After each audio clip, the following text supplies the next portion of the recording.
Hello everyone, back to tuning in to today's third and final video. We're going to have a look at the weather for the next 10 to 14 days for today's third video. So day 10 is going to take us around the 2nd of September. We'll be able to extend out beyond that. We extend GFS and ECM ensembles and maybe around a couple of weeks. Have a look at CFS V2 at the end of the video for the next 4 weeks, which gets into the second half of September now. Can you believe that? I shall get on with it for you in a second, just to say that the first video release date was from Sav. So Savvy doing the UK weather forecast today. Haven't not seen it yet, but check it out. Great forecast. Thank you so much to Sav for standing in for me while I had the night off last night. So incredible. Thank you so much, Savvy, for the forecast. And also we've released a look at the bank holiday weekend as well, including several events like Leeds and Reading Festival and Creamfields and whatnot. So check out that one if you want to know what the weather's going to be doing over the bank holiday weekend in detail. Of course, we'll cover it again in this video, but not looking at it in depth. Right, so please like, share, subscribe on all our videos. Thank you so much for doing that. I hope you're having a lovely Monday. Right, at that point, we'll turn off webcam, and we'll bring up to what's going on in the tropics. So, of course, we had Hurricane Henri, was off the eastern seaboard yesterday. That's now moved inland into that northeastern part of the United States, and is now a tropical depression, giving maximum sustained winds of 30 miles per hour. And moving eastwards at just 1 mile per hour, so, you know, virtually stationary, actually. And giving copious amounts of rain as well, I'm sure. That will go post-tropical very, very soon, and then that will be the end of Henri, I would have thought. We also have this yellow X just here, which is Disturbance 1. Now that's giving, so that's got a 0% chance of cyclone formation in the next 48 hours, but a 20% chance in the next 5 days.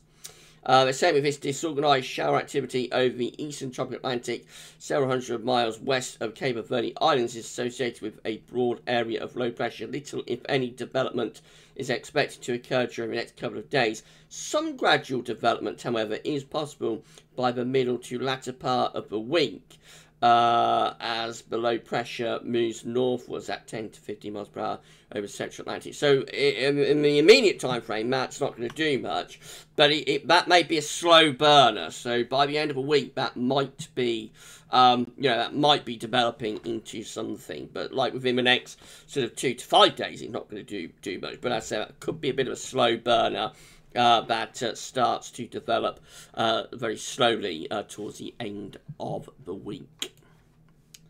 Coming back to home, essentially temperature is looking like this. So CT is currently standing at 16.5, which is just 0.6 of a degree above average. That is provisional to yesterday, to the 22nd of the month. I don't think it's going to change all that much. It'll probably tick down a little bit, you know, but I'm going to say quite stable. Really, we are going to get some cooler nights potentially coming up later on this week that might start to pull this down a little bit. So by the weekend we might be starting to see that reduce a little bit, even though we're under high pressure, and in theory, you know, we should be quite warm, and we will be quite warm by day, but by night I think we might start getting some colder nights, or cooler nights anyway, beginning to appear. So I don't think it's going to change all that much. It's going to be sort of low, mid-16s, I think, when we get to month's end. Means with GFS upper air temperature and precipitation ensembles for the next couple of weeks. So on Glasgow today, red lines refer to your upper air temperature average for Glasgow.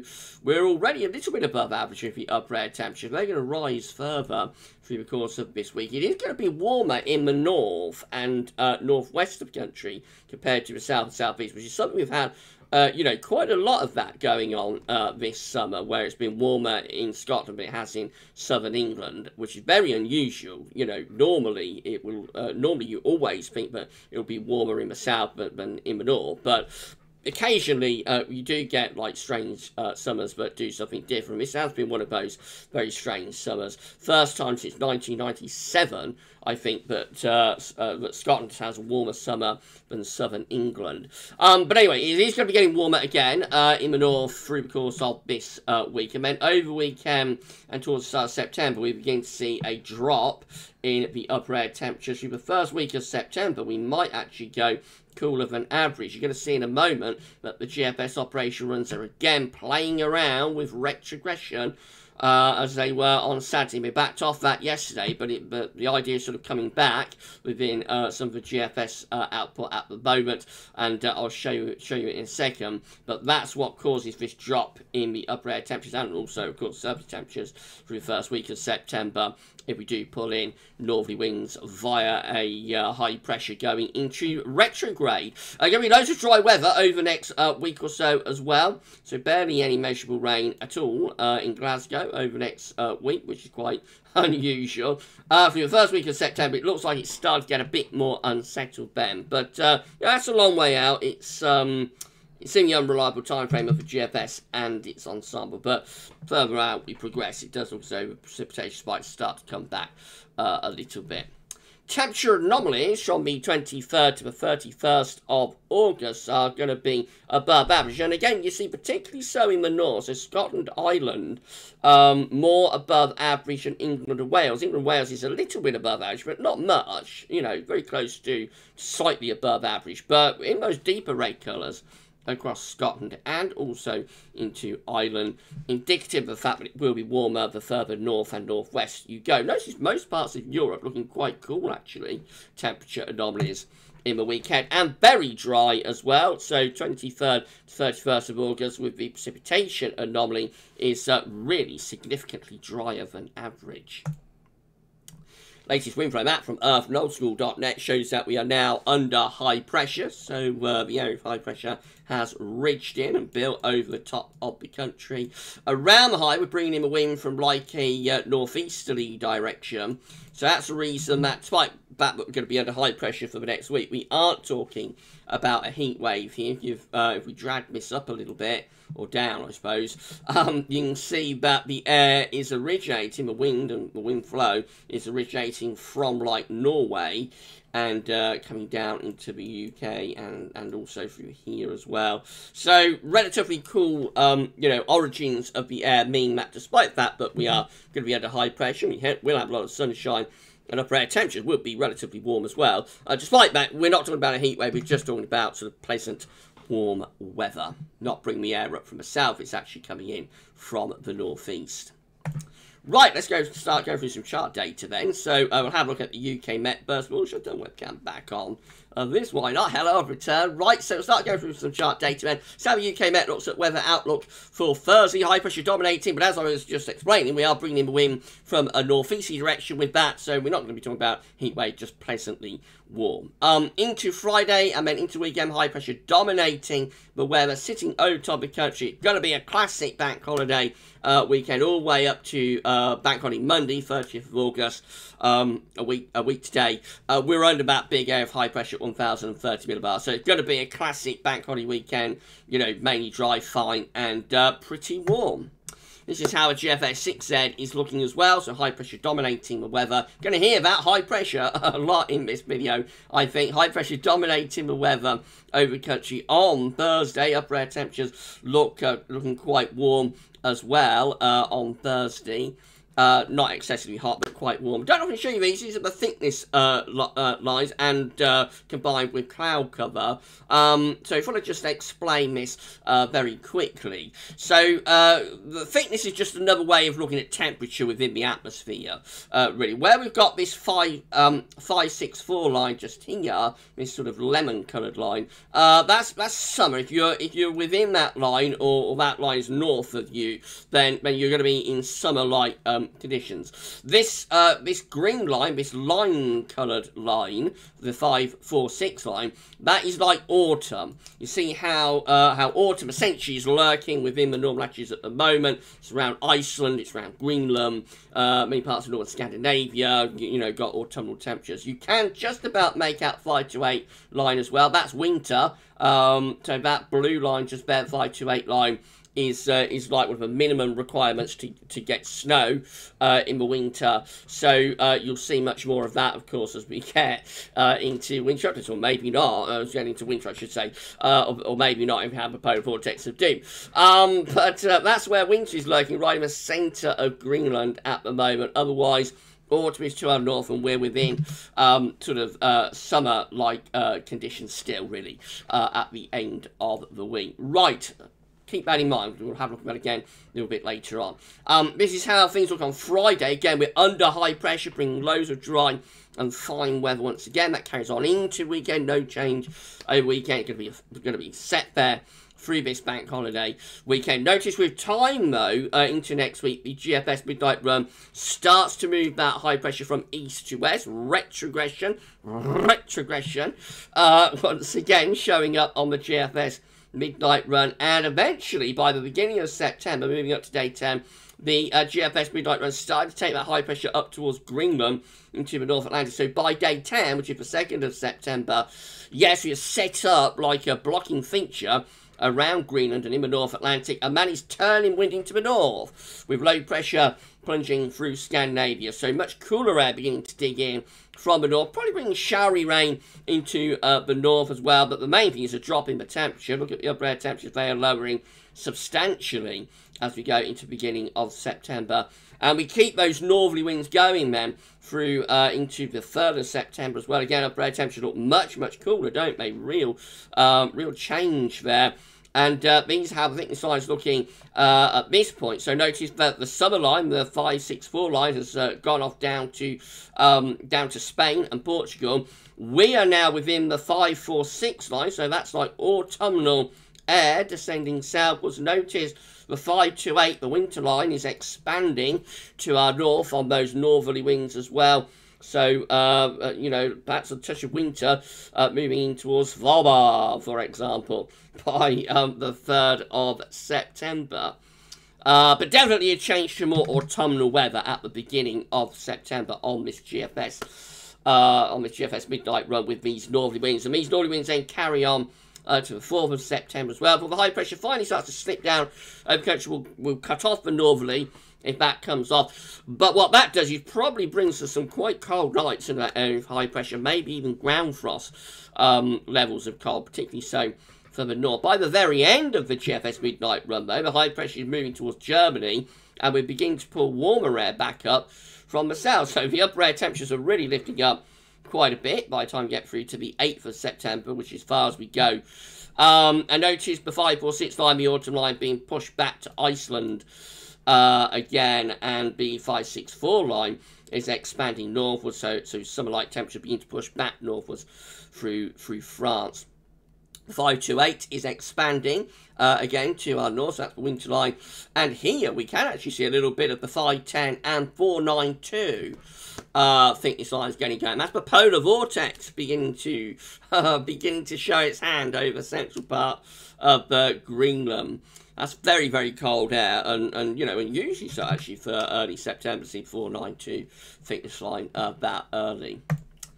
Right, so very entertaining GFS midnight run, and very typical actually of September, which is a month where you get contrasting air masses, you know, alternating air masses from warm to cold and so on, as summer begins to transition towards autumn. This is how the 6Z is looking. Again, high pressure in control of weather on Thursday. We'll bring loads of dry, fine weather through the bank holiday weekend. No changes. High pressure keeps it set there. Winds around the high pressure coming in from the northeast, so not going to be heat wave, but it will be pleasantly warm. Into the beginning of September, again, the high pressure goes into retrograde. We begin to retrogress high pressure towards Greenland and Iceland. We start to pull in much cooler northerly winds, particularly so Scandinavia. Proper blast of autumn for Scandinavia. For us, we're on the periphery of that, but it is turning cooler across most parts of the country, with that repositioning of high pressure to our west and northwest. Eventually, the GFS V2 begins to move high pressure back in across the country as go further on through the first week of September. But again, this is within quite cool down. You would expect some very chilly nights, I think, with that. By the very end of the GFS V2, the high pressure slipped far enough south to start to allow warmer air to begin to come back up from the south again. So we finish up with still under high pressure, but we start off with right now. It does go to Greenland for a while, and then it comes back down over the country, and we finish up basically where we are right now, back where we started, under high pressure and reasonably warm. Right, GM looks like this. If you enjoyed the video, then please smash the like button. Make sure to subscribe to our channel. Thank you so much, everybody, for doing that. For GavsWeatherVids, and drop a comment. Let us know what you think about this and all of our videos. Right, this is how the GM is logging high pressure and control of the weather on Thursday. No sign of low pressure at all. We're high and dry through the bank holiday weekend. And that carries on to the early part of next week. The only change that high pressure begins to move northwards as we get towards the beginning of September. So this is the 1st of September, high pressure way to our northwest. Not much of a northerly though with the GM actually, just keeping that high pressure centre pretty much over the top of the country actually. So we don't get high pressure to Greenland for the beginning of September. We don't have much of a northerly there. That's just generally set fair and reasonably warm. And they've got the ECM looking like this. So once more, high pressure is dominating weather on Thursday, and that's going to carry on through the bank holiday weekend as well, keeping the weather set fair into the early part of next week. Again, the high pressure just beginning to inch its way further northwestwards, started to pull in a little bit more of a northeasterly wind, not much of a northerly, but started to pull in more of a northeast wind and lowering pressure a little bit to our south. Could see showers beginning to break out across southern areas by the beginning of September. This is how the precipitation type forecast, also precipitation forecast, looks based on that ECM run from Precipitation.com. We'll wrap through this very quick. There's not be much precipitation as high pressure will be dominating the weather, and so the air will be very dry. So you know, just later on, as that high pressure begins to inch away to our northwest, we start to get some showery bursts then coming into more southeastern parts of the country. So it's around day 9 and 10 that the ECM just starts turning a little bit more showery there across England and Wales. But even then, not much doing really from a precipitation point of view. Right, let's have a look at the options on the table within the ECM ensembles for day 10. Here they are. So we've got 2 of them. It gets us to the 2nd of September from the Icelandic Met Office. So we've got 30 members of the ECM ensembles that have high pressure on the 2nd of September, more or less over and slightly to the north of the country, high and dry and bringing wind from the east. And then we have 21 that have high pressure further away from us in the North Atlantic and going up to Greenland with a trough of low pressure through Scandinavia. Of course, that's certainly reasonably dry, but could be a bit showery. And the main thing with that is that it is quite northerly. We're bringing in a northerly flow. So that's going in the direction of the GFS operationals. It's not the majority option, but it is a significant minority, 21 against 30. So there is a possibility here that we might turn things significantly cooler, actually, with northerly winds at the beginning of September. In 2 weeks' time, these are the options that we've got. This will get us to the 7th of September. 18 members of the ECM ensembles will still have high pressure more or less over the top of the country. 13 will have high pressure further away from us, up towards Greenland and Iceland. And, I mean, it's still reasonably dry, probably that, but will be a bit cool with winds in from the northeast. 11 with high pressure over the country reaching towards Scandinavia. That's going to be pretty dry and quite warm. And then 9 have a very different weather pattern with low pressure digging in to the north, or from the north. The high pressure is around Greenland and in the North Atlantic. So that is much more unsettled, of course, and is a lot cooler as well, with winds generally in from the north or from the northeast. But most of the options today from the ECM ensembles still seem to involve high pressure towards the end of the first week of September. So maybe this is going to be an anti-cyclonic September in the end. We'll have to wait and see. September very often is. So CFS V2 finally, these are 500 millibar heights breaking down into week periods. The first week period takes us from the 23rd to 29th of August. Coming week has high pressure above average heights dominating over slightly to the north country. Going to be set fair, not a heat wave, winds coming in from the northeast, but will be pleasantly warm. Week 2 is going to be the 30th of August to the 5th of September, still with high pressure well and truly in control, set to the north of Scotland, winds in from the east. That should be mainly dry, potentially quite warm. Week 3 is going to be the 6th through to the 12th of September. We take the high pressure north and set it up around Greenland and Iceland, probably a trough extending through here, so certainly turning cooler with that, maybe a little bit more unsettled as well. And then week 4 sees high pressure just sort of disappearing, so high pressure is there in the middle of the Atlantic and over western Russia. Otherwise, you know, quite what's going on in all of this vast white area is a little bit uncertain, but I would suspect it's turning more unsettled. There is a trough of low pressure to the north, and I suspect that in the end would expand out and cover this sort of area. So probably turns a lot cooler and more unsettled by week 4, which is the 13th to the 19th of September.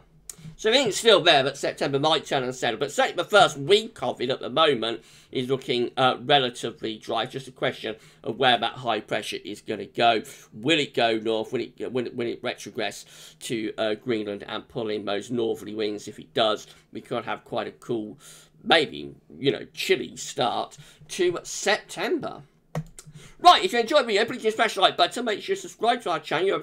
You'll be able to see future weather content. If you do that, tell your friends and family to subscribe as well. Thank you so much, everybody, for doing this for GavsWeatherVids. So drop a comment and let us know what you think about this and all of our videos. It's amazing and it is incredible too.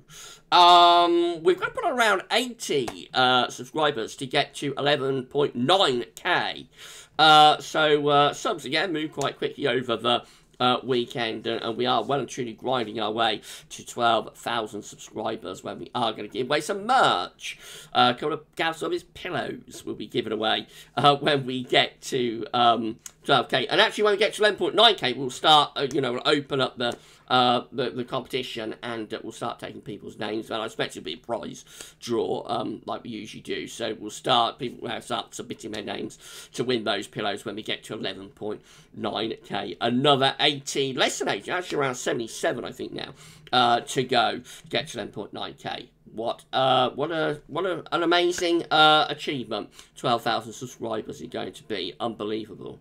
Right, that's it for today's video. Tomorrow, we're going to have, we may have the Ensemble update, actually. The last Ensemble update of the year might be released tomorrow. So I'll see about that, but it would be nice to get that out. We've got a very, very busy week, recording loads of updates for the weekend.